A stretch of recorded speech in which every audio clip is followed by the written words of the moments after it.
But our lead this hour is from the place where Fox broadcaster and former Dallas Cowboys coach Jimmy Johnson called Southern Alaska.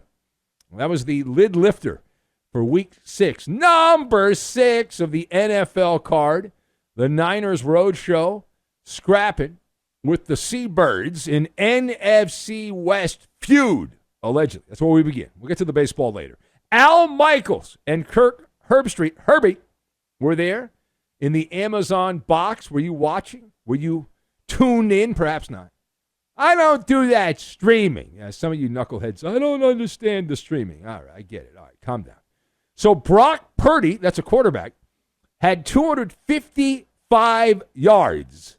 Seems like a good amount. And not one, not two, but 3 touchdown passes. And the Niners spit roasted the Seahawks 36-24 in the Thursday night game. This was a Harvard boat race situation. The Niners jumped out to an early 16-0 lead, and they said bye-bye, and they never trailed. For our purposes, though, the better story is in the losing locker room, so that is where we will begin. Let us discuss the question. Thumbs up or thumbs down? Do the Seahawks have a Geno Smith problem? So I'm going thumbs up, right? Thumbs up. That's what I'm doing here. So I've got breakfast special, Caterpillar, and Narcan. And we will combine all of these things together, and we are going to strut around like a peacock, which is, by the way, where you can see this weekend, Benny versus the Penny. Now, to answer the question, the problem is that Geno Smith is not good. Now, he's not bad. He's a Jag. That's the issue here for Seattle. And I don't mean a Jacksonville Jag. He's just a guy. Right? And if you look at these type of quarterbacks, like, you're always chasing with guys like this. He wasn't ready for the start of this game. He was overwhelmed, bamboozled by the Niners defense in the first half. Now, we point out with guys like this, if everything else around Geno Smith is above average, everything, and there's no major injuries, you can win some regular season games with a quarterback who's substandard like Geno Smith. But we've seen over the last month or so the real Geno Smith. The last 3 weeks, 3 touchdowns and 5 interceptions and a fumble for Geno. Now, the breakfast special combo for Geno Smith, he's a ham and egger. Right? He's a mid-level quarterback, ergo average or low quality. He doesn't make players around him better, and it's not like Seattle has him for a ton of money. Right? He works relatively cheap. I say that in the context of other quarterbacks. And they did make a move in the offseason to get another quarterback as a backup option from the Washington football team. Seems like we're around the point in the season where you're starting to think maybe that's an option we should look at. Sam Howell, right? Take a little look at that and see how that goes. What do you have to lose? Because it's not really working out right now with Geno Smith. Now, Geno, they put a mic right in his face. And here's Geno. First of all, let's get to one where he talks about the interceptions. There were a couple of them in this game. Should have been even more than that. There were a couple dropped by the Niners defense. But here's Geno talking about all of his many mistakes. 3-3. It was an interception, man. We all saw it. You know, bad play by me. Watch the film, man. Watch the film. You see it. Cross the field, man. Cross the field, man. Yeah. All right, here's one more. Now, Geno trying to put on a happy face. Put on a happy face. Here's Geno on the state of the Seahawks. 3-3. Got a long ways to go. A lot of football left. You shouldn't hang your head. I mean, we put ourselves in this position. You know what I mean? So, for me, man, get back to work. Get back to doing the things I'm used to, which is playing clean football, good football, making the right plays, and, doing what's right. Boy, that was nothing but cliches. Can we play that again? I would like to play the game. Can we count the cliches from Geno Smith? So, now, just off the top of my head, how long was that soundbite? How long was that? How many? 13 seconds. I'm going to say there were 8 cliches in that. I think there were 8 cliches in this. We're going to play, and you listening can play along. How many cliches did Geno Smith use in that soundbite? Let's play it again, and I'm going to count, and we'll see. All right, go ahead, play it. 3-3. Got a long ways to go. A lot of football left. Shouldn't hang your head. I mean, we put ourselves in this position. You know what I mean? So for me, man, get back to work. Get back to doing the things I'm used to, which is playing clean football, good football, making the right plays, and doing what's right. All right, so I counted 7. Yeah, and I got a half. 7. Yeah, right. Coops got 7 too, and he was rapid fire. Like the first 3, he just spat out of his mouth, and then the next 3, and then that last one was like a long one.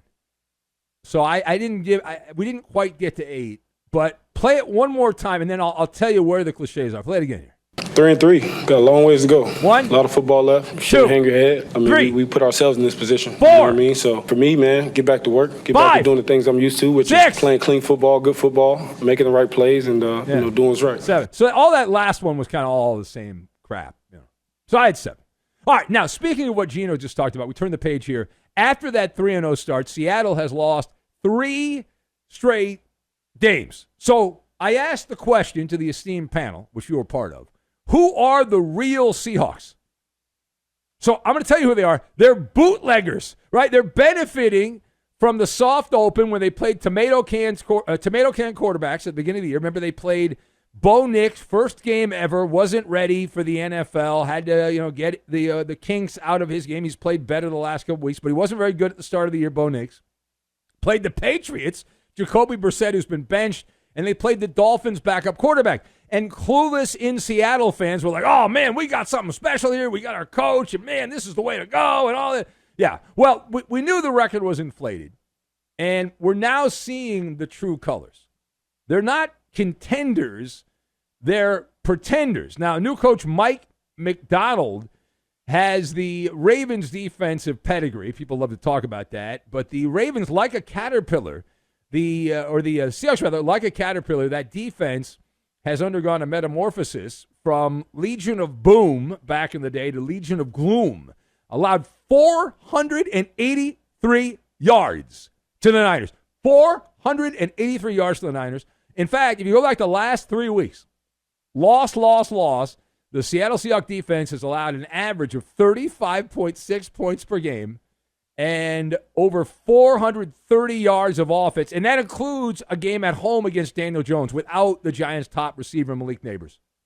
Now, I never played in the NFL, but I think that blows. Meanwhile, what does this victory do on the other side for Kyle Shanahan and the 49ers? So this is like when you're a kid and your mom or dad gives you that Superman Band-Aid. You're like, well, I'm hurt, but it feels better, right? It stops the bleeding. And there's still a lot of work to be done. Now they're on their third-string running back who broke away for a 70-plus yard run. Brock Purdy was great. Defense dominated the beginning of the game and then faded in the second half. But unlike past 49er blown leads against the Rams and the Cardinals, they actually closed it out this time, courtesy of a gift from Geno Smith, who made sure the Niners did not blow that lead. All right, last word. We now head over to Dallas, where Dak Prescott spoke today. Cowboys won the last couple games, won that crazy game this past week against the Steelers. Now they've got the Lions this weekend. But this is not about that. All right, Dak spoke out on how he does not appreciate the national coverage around his home renovation project. You probably saw this if you've been on social media the last 48 hours. Dak, he's very upset. In fact, just to prove I'm not making this up, here is the audio tape. Here's Dak Prescott complaining about the coverage. I think it's crazy the coverage that it got. Being frank, trying to keep my personal life, build a home or a place or have a property that I'm about to raise a daughter and a family there, that I truly don't appreciate the drones, the extra videos, and honestly the conversation of it. I'm super blessed to be able to at this point build what I want. So enough said. All right, so there you heard it. Dak Prescott upset with the social media coverage of his home demo. Does Dak Prescott have a legitimate gripe in this case? So I'll tell you what he does have. He doesn't have a gripe, but he has a lot of nerve, right? Somebody get some Narcan, because I believe Dak is going to overdose on chutzpah, which I don't know if that's an opioid or not, but a lot of chutzpah here. He's playing the kid card from the bottom of the deck, right? He's playing the kid card about his daughter, but Dak doesn't appreciate the coverage. However, as I understand it, maybe I'm wrong on this, but I saw it in multiple places, that he sent an invitation for publicity. He invited the guys from Dude Perfect to make a video about it. Now, Even I know who they are. These are YouTubers. They got 60 million subscribers on their YouTube channel.